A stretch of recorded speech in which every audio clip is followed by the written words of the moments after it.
Mataifa makubwa ya Ulaya yakiongozwa na Ufaransa, Italia na Uhispania yameanza kuweka vizingiti dhidi ya operesheni za kijeshi za Marekani na Israel nchini Iran, hatua inayozidisha mpasuko ndani ya muungano wa NATO, huku kukiwa na hofu ya kuongezeka kwa vita hivyo vilivyodumu kwa mwezi mmoja sasa.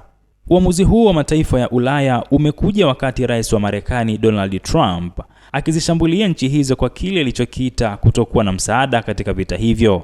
Trump amewahi kuyaita mataifa washirika wa NATO kuwa ni waoga kutokana na kukataa kwao kuunga mkono mashambulizi ya Marekani na Israel dhidi ya Jamhuri ya Kiislamu ya Iran. Katika hatua ya kihistoria tangu kuanza kwa mgogoro huo mnamo Februari 28, Ufaransa imezuia ndege zilizobeba shehena za kijeshi kuelekea Israel kupitia katika anga lake. Rais Trump alielezea hasira yake kupitia mtandao wa Truth Social, akisema Ufaransa imekuwa haisaidii kabisa. Vyanzo vya kidiplomasia vimebainisha kuwa Israel ilitaka kutumia anga la Ufaransa kusafirisha silaha za Marekani zitakazotumika katika vita dhidi ya Iran. Kufuatia hatua hiyo, Wizara ya Ulinzi ya Israel imeishutumu Ufaransa kwa kukwamisha uhamishaji wa zana za kijeshi na kutangaza kusitisha ununuzi wote wa zana za ulinzi kutoka nchi hiyo.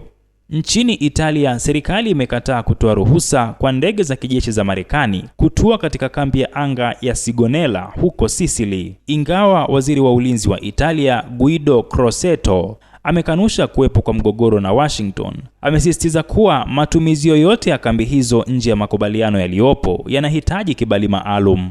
Kwa upande wake, Uhispania imekuwa mstari wa mbele kukosoa mashambulizi hayo.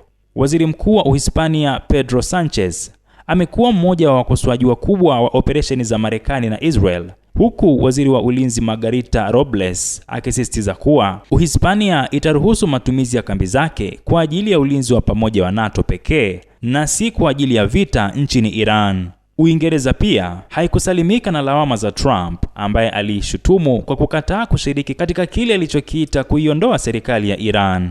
Trump alitoa pendekezo la kejeli kwa Uingereza na mataifa mengine yanayokabiliwa na uhaba wa mafuta kutokana na kufungwa kwa mlango bahari wa Hormuz, akiwataka wawe na ujasiri na kwenda kuchukua mafuta hayo kwa nguvu.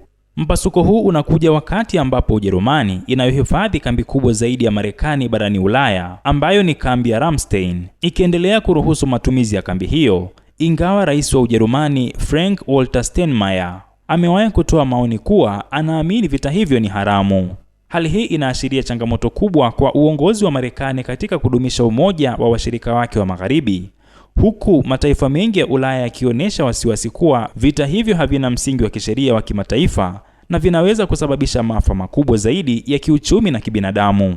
Abdul Nasir Mwita, Rubaza Kimataifa.